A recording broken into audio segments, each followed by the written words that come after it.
the hole in the iris is pupil.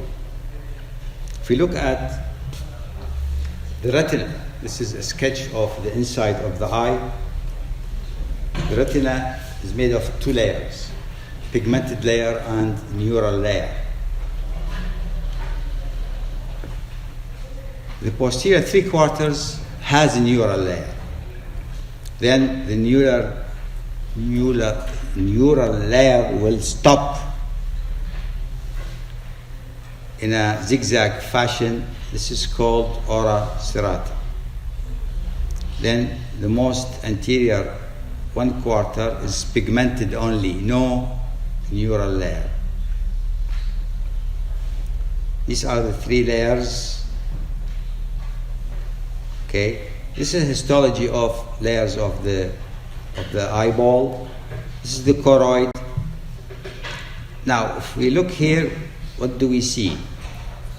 We see a single layer of cells containing melanin. Then this plus the neural layer is the retina. This is diagram of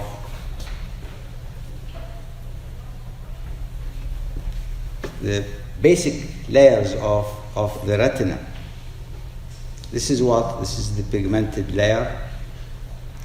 This layer here is the layer of rods and cones, the receptors for light.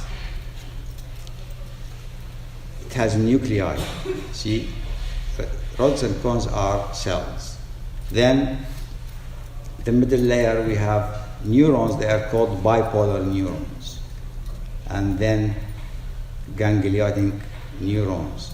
Ganglionic neurons will make the optic nerve. So the story starts here. Light goes through the retina down to the outer layer. Then things get processed, changed from light into action potential, and the ganglionic layer will send axons to make the optic nerve. These are rods and cones, nuclei and discs, stack of discs. This is scanning electron microscope of rods and cones.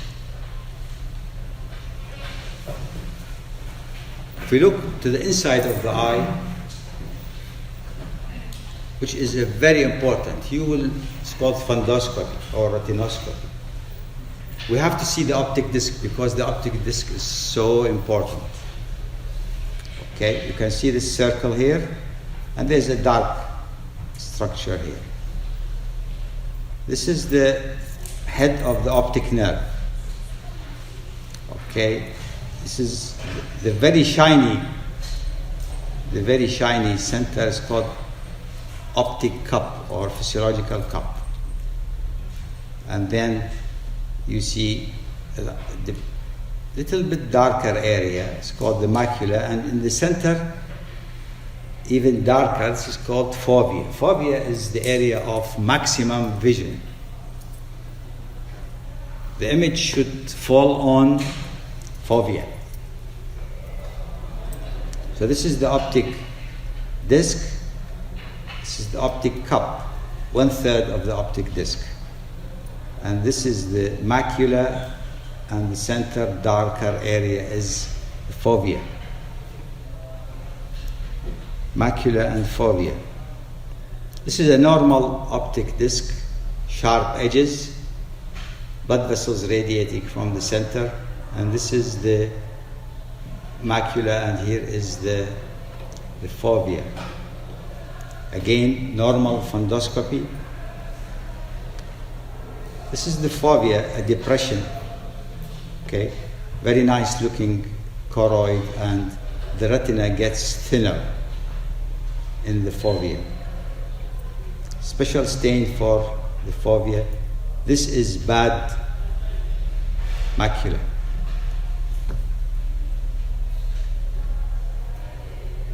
Diseased macula. If you look at this, is a normal optic disc, blood vessels radiating from it. Normal cup and larger cup, optic cup. This is the normal. You see, it should be 1/3 of the optic disc. And this is more than 1/3. This is happening when intraocular pressure increases. Pressure is applied on the optic disc. The optic cup gets larger. The retina is the only place where you can see blood vessels. Here is nipping of arteries over veins. And arteries are harder and high pressure in them, and they press on the veins. Okay? This is what happens in hypertension. In every patient of hypertension, you should examine the retina, fundoscopy. This is a normal optic disc and fovea, and this is in case of diabetes. Exudates. So every diabetic patient should be examined. Okay? Normal and diabetic. No sharp outline. That is a big problem. No optic cup. Sharp outline has been lost. Blurred optic disc. This is even more bad. Why? Well, because of increased intracranial pressure. This is a normal optic disc. This is papilledema. Okay. CSF is around the optic nerve. Optic nerve is an extension of the brain. Therefore, CSF is around the optic disc. Increased intracranial pressure. Check optic disc. It will result into optic disc edema. It's dangerous. Loss of vision. Next. Remember, always examine optic disc if you suspect increased intracranial pressure. This is a normal optic disc optic cup. This optic cup is much larger. Okay, should be 1/3. With increased intraocular pressure, the optic disc will get, optic cup will get larger and larger. This is an angiogram of the retina. You can see the blood vessels are well spread. You can see that this is the macula and this is the fovea. This is infarcted, no blood vessels around the macula and the fovea.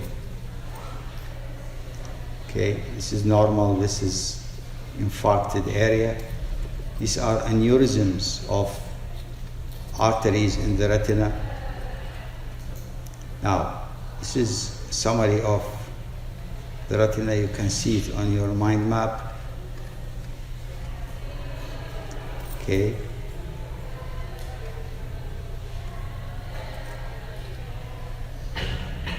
The optic nerve is an extension of the brain. This is the optic nerve here, axons of ganglionic cells.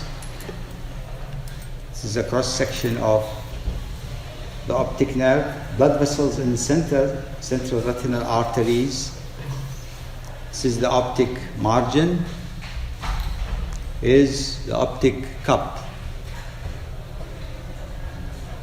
This is subarachnoid space, bringing CSF from the brain down here, because the optic nerve is an extension of the brain.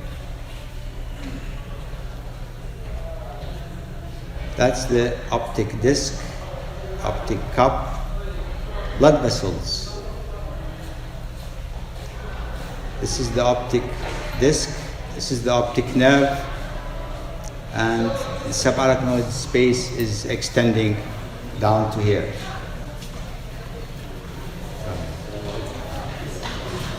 Sorry, on time.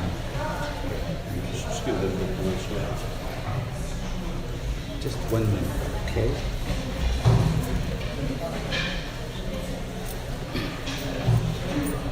Is the optic nerve a peripheral nerve or is it part of the brain? Now, cross sections and electron microscope show that it has many myelinated, okay, cross section of nerve fibers. Where are we? If you remove the roof of the orbit,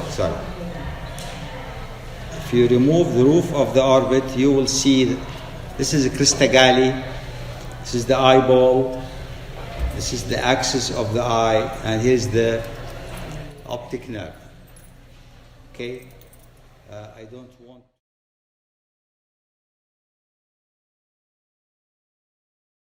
Yesterday we were studying the eyeball, the structure of the eyeball, and today we will be discussing the problem of people who have different positions of the eyeball. يعني حول، تعرفوا شو حول؟ Squint or strabismus. If we look at this young person, are both eyes in the same position? The answer is no. If we look at this spot of light, it's in the center of the pupil.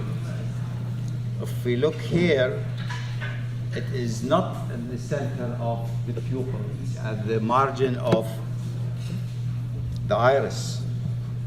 Therefore, there is a problem. If you look at this person, you can see quite clearly that this eyeball is deviated laterally, while this is in the center. Such person will have diplopia, double vision, because you know that the macula is the most sensitive part of the retina, and the two images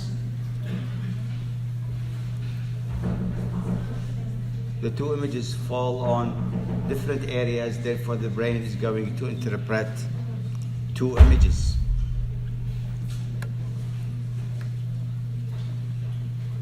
ليش فتحتوا؟ اوكي شايفين؟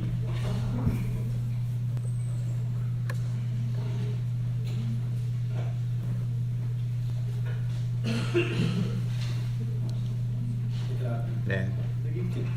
Yeah.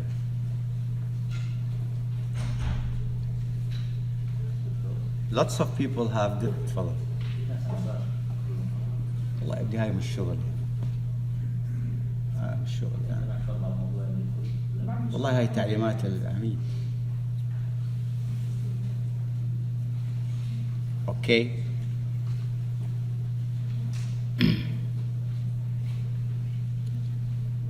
Some of these squints or strabismus are mild. Some of them are quite severe. And we need to know what's the story. We need to know what is the story. This person has this eye in the center when he is asked to look forward. Looking forward is called the normal gaze. So he looks in his left eye straight forward. His right eye is looking down and lateral. So one of the muscles or one of the nerves is not working, and the balance is disturbed. If you look at this young person, you can see that the right eye is in normal gaze, normal position, and his left eye has deviated towards the nose, or adducted, or it's in.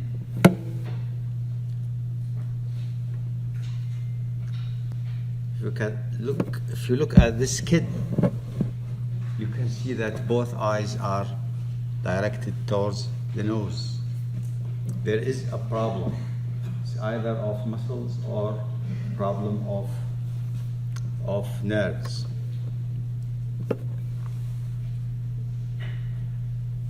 شايفين الصور بوضوح؟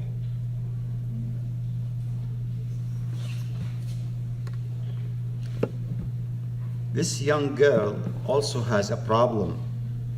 Her left eye is up. This person has a severe problem. يعني عين في مكة وعين في القدس. Okay. This is a quite complicated problem. This kid also has a problem. This eye is deviated medially. Can glasses correct some of these squints or strabismus? The answer is yes. Not all of them, few of them. If you correct vision, then the eye will come back in its position. This eye is up and in, up and medial.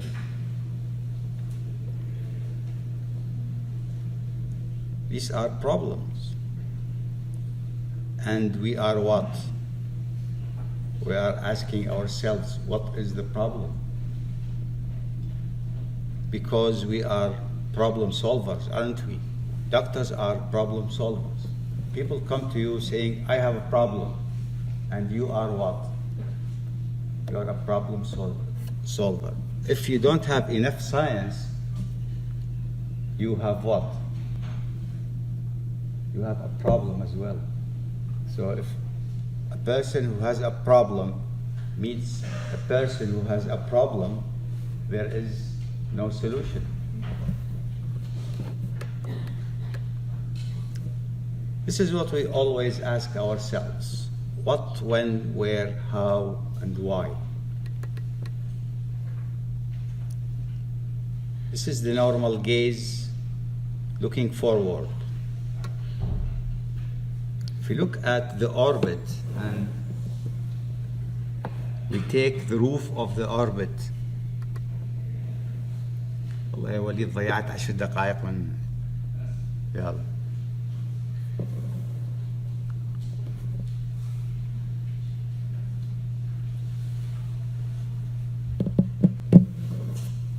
Thank you. If you take the roof of the orbit, you're going to see, here's the eyeball, right?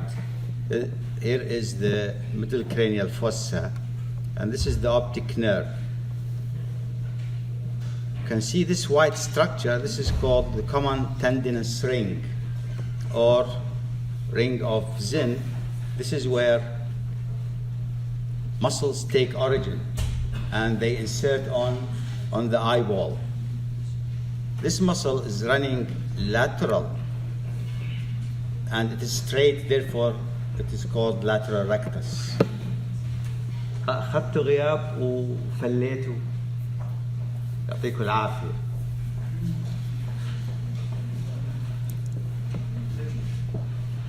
Rectus because it's straight, and lateral because it is lateral. This muscle is superior rectus, and this muscle is medial rectus. If you look at this diagram, these are the two eyes. This is the ethmoidal air sinus. This is the common tendinous ring of Zinn. This muscle here is lateral rectus. This is superior rectus. This is medial rectus. This is the inferior rectus. And this muscle is called superior oblique because it is superior to the medial rectus, and it turns around the trochlea and comes back and gets inserted into the eyeball. Therefore, this is the superior oblique. On the other side, we can see the inferior rectus, and there is another muscle which is called inferior oblique. So at this point, we have 6 muscles. If you look at this diagram, this is the common tendinous ring, the origin of muscles of the orbit. There is this muscle which is not taking origin from the common tendinous ring. It is taking origin from lesser wing of the sphenoid. And it runs on top of superior rectus, and it comes anteriorly, not inserting on the eyeball, but inserting on the upper eyelid. Therefore, when it contracts, the upper eyelid is elevated. Therefore, we call it levator palpebri superioris, levator of the superior eyelid. This muscle has part of it involuntary and most of it is voluntary. This is the inferior oblique. If you look at this diagram showing the eyeball in the orbit, and the muscle on top of the superior rectus is levator palpebri superioris. This is superior rectus. This is the trochlea, and this is the superior oblique turning around the trochlea and inserted on the eye. This is the inferior oblique. The inferior oblique is taking origin from this area here, which is the floor of the orbit. It runs lateral and inserts on the eyeball laterally. This is the common tendinous ring, and you can conclude that this is the medial rectus, inferior rectus, and lateral rectus. This is the position of the common tendinous ring, and we can see that the opening of the superior orbital fissure is within the common tendinous ring. If we take the roof of the orbit, we can see this muscle on the medial side, most superior. So this is the superior oblique muscle, which turns around the trochlea and comes back on the eyeball. This is the first muscle we see superiorly, therefore this is the levator palpebri superioris. Now you are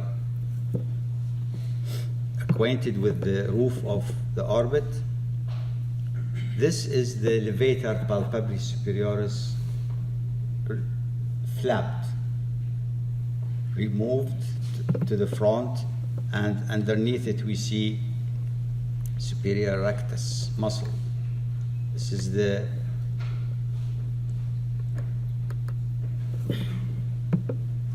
superior oblique muscle.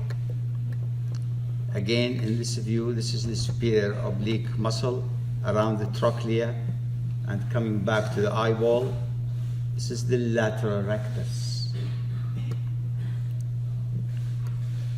And this is the oculomotor nerve. Sorry, this is the abducent nerve coming to the lateral rectus.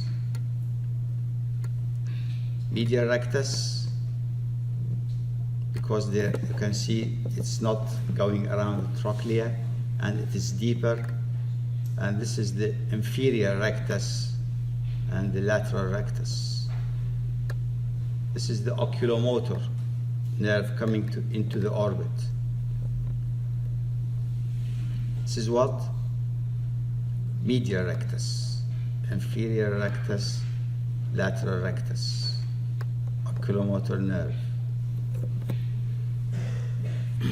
This yellow area is the orbital septum.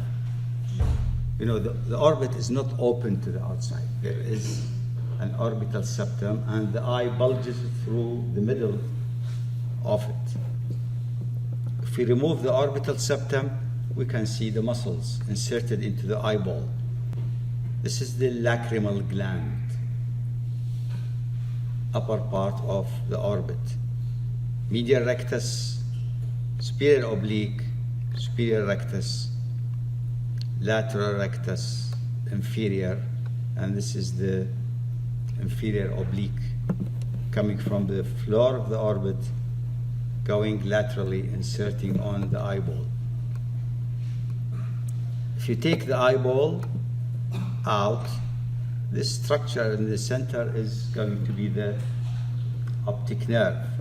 And you can see superior rectus, levator palpebral, lateral rectus, inferior, inferior oblique, medial rectus, and superior oblique.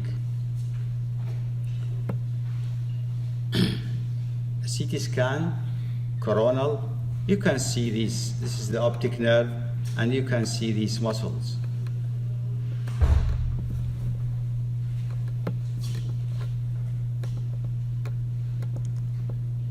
Lateral rectus, medial rectus. When this person is looking forward, there is a balance between the tone of the muscles. We're not using any muscle at this moment. The tone of the muscles, you know what a muscle tone is.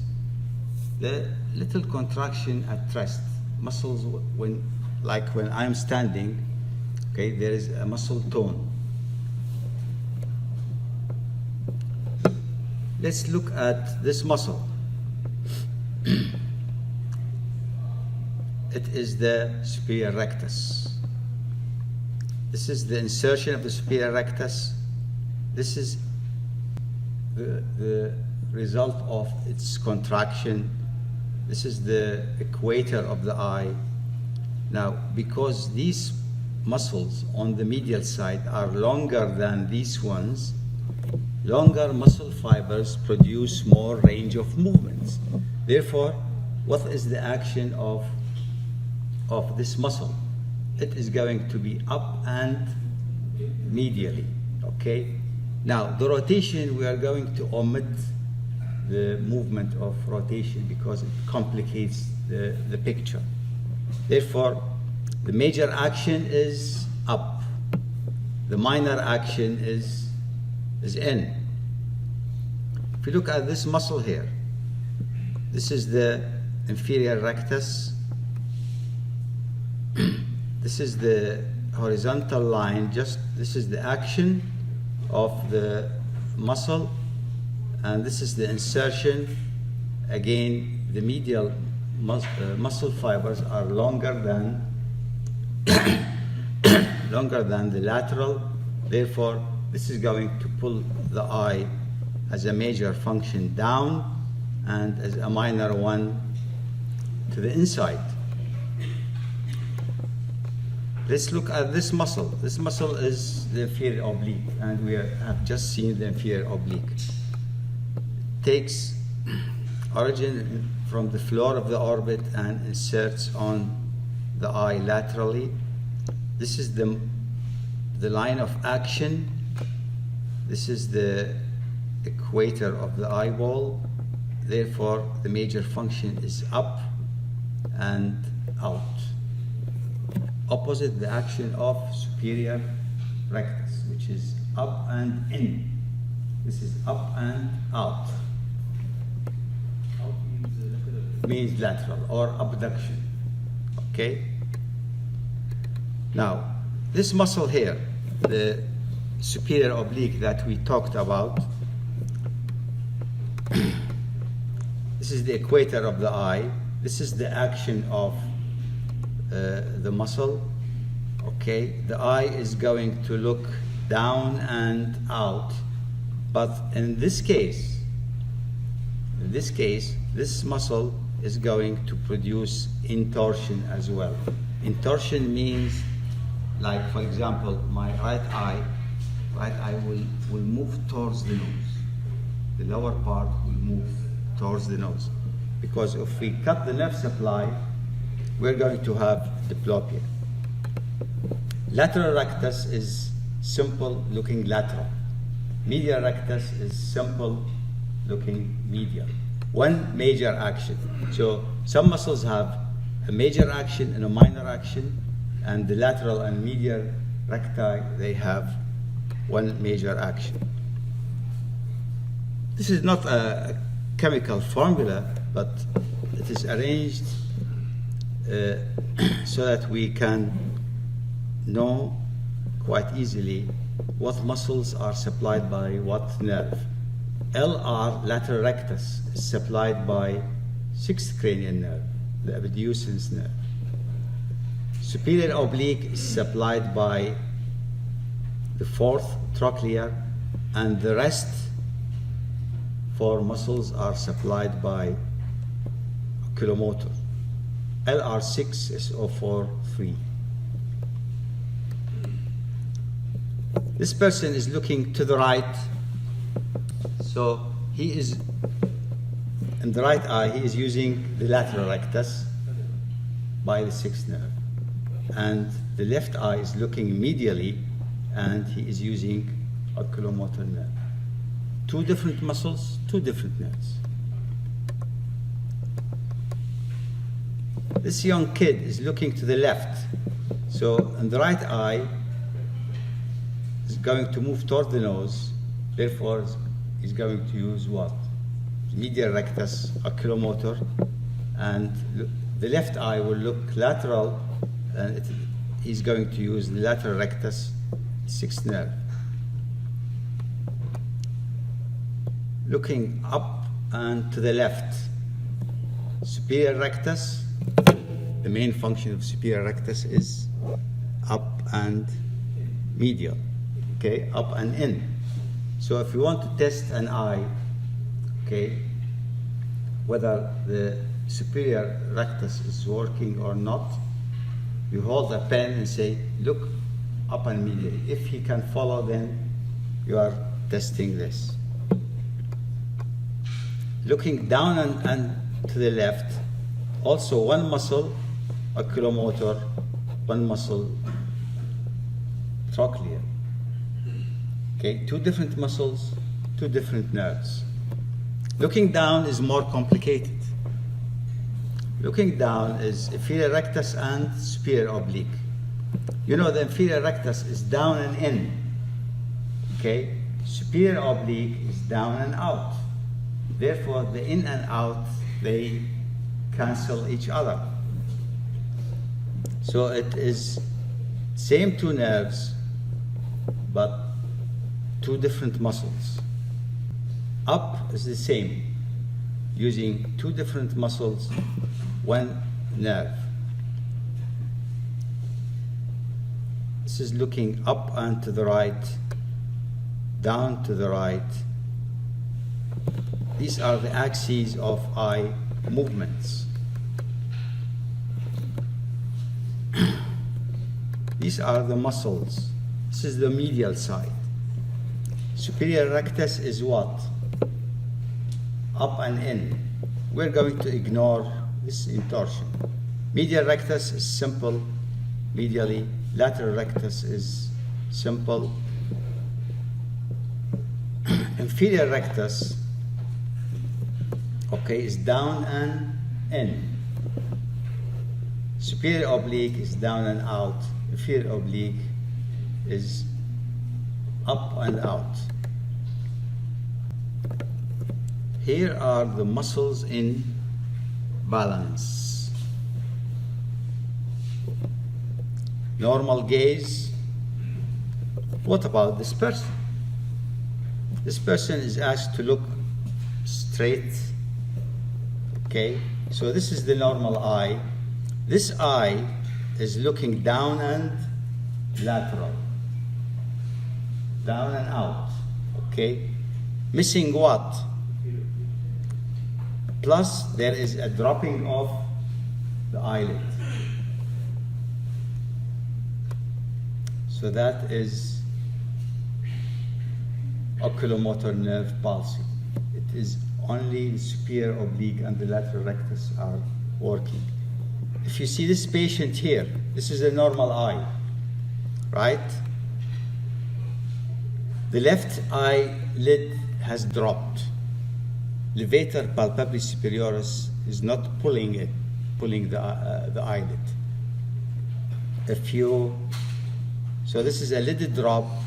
Levator palpebris superioris is not working. Put your finger and push up the eyelid. You can see the eye is looking down and lateral. This is typical description of oculomotor nerve palsy. Same condition. Normal eye, lid drop. Elevate the lid, the eye is looking down and out, down and lateral. This is less severe case of oculomotor nerve palsy. This is the normal eye. Look, compare the eyelid of the right and the one with the left. The left is a little bit dropped. The eye is looking down and out. The same person, we want to test what is going on. So we ask him to look to the right. The right eye went right. The left eye did not. Okay? You ask him to look to the left. The right eye looked to the left and the left eye looked to the left because there is no problem looking to the left. When you ask him to go up, to look up, the right eye looked up, the left eye didn't. When you ask him to look down, the right eye looked down and the left eye didn't. So when we have a problem in looking at different directions, the nerve that supplies different muscles is the oculomotor. So we know this is an oculomotor nerve problem. Same condition as the two we saw before. Lid drop, the eye is looking down and lateral, oculomotor nerve palsy. What is the problem with this patient? Here is asking the patient to look forward. Okay. When you ask him to look up, okay, this eye looked up and this one also looked up, but not good enough. These are minor changes. You will get used to them. Okay? When you ask this person to look down and to the left, this eye looked down and to the left. This eye didn't come down. So let's skip this. This is more obvious. Looking straight forward. Okay? You ask the patient to look up. This eye this eye looked up, this eye didn't. When you ask to go up and to the left, this eye didn't go up. When you ask the patient to look to the left, okay, there is a little difference, but we are not concerned about it now. When you ask the patient to look down and to the left, this eye went down and to the left, but not at the same as this one. The most obvious case is here. Ask the patient to look down, straight down. This eye looked straight down. This eye didn't obey. This is oculomotor nerve palsy.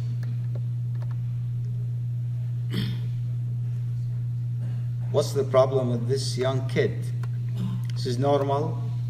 This eye is up and in. What is missing is down and lateral, down and out. Which muscle is putting the eye down and lateral? Is the superior oblique.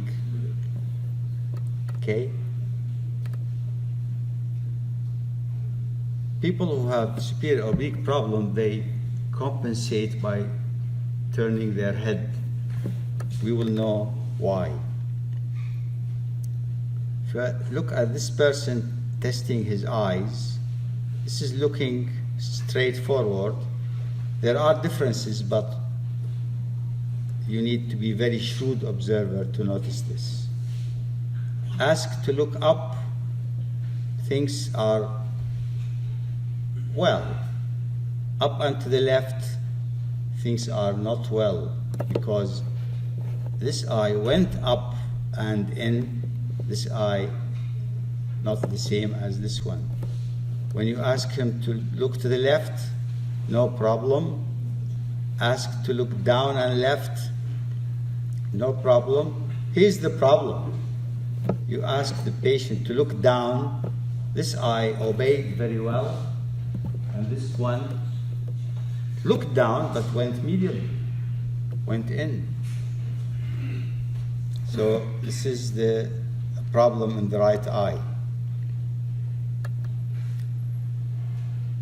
What about this young kid? This is normal eye. This eye is deviated in. It needs to be pulled laterally. So the lateral rectus is not working. The lateral rectus is LR6. Okay. Not going into details, but these are very good examples of training. Now, you know why there is a red star here? It's because you ask the patient to look to the left. The right eye went to the left. The left eye didn't. So which muscle in which side is affected? It's the lateral rectus of the left side, supplied by abducent nerve. Okay, now simple review of muscles. One levator, 4 recti, 2 obliques. Okay, the levator has 2 parts. One is smooth and the major part is skeletal.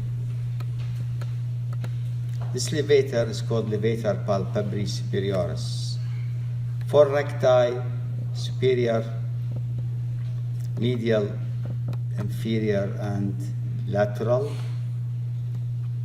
2 obliques, superior oblique and inferior oblique. The levator palpebris superioris acts on the upper eyelid, not on eye wall. Superior rectus looks up and in. Inferior is down and in. Superior oblique is down and out. Inferior oblique is up and out. And in torsion. Okay? End of the story. Now we will be talking about the nerves of the orbit.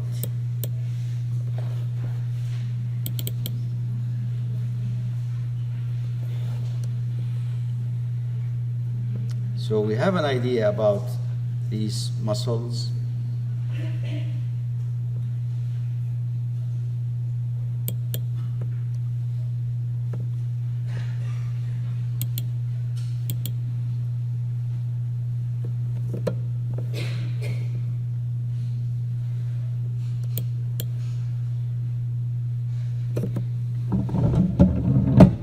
Again, this person has different positions of the eyeball, but we will be looking and concentrating on the nerve supply of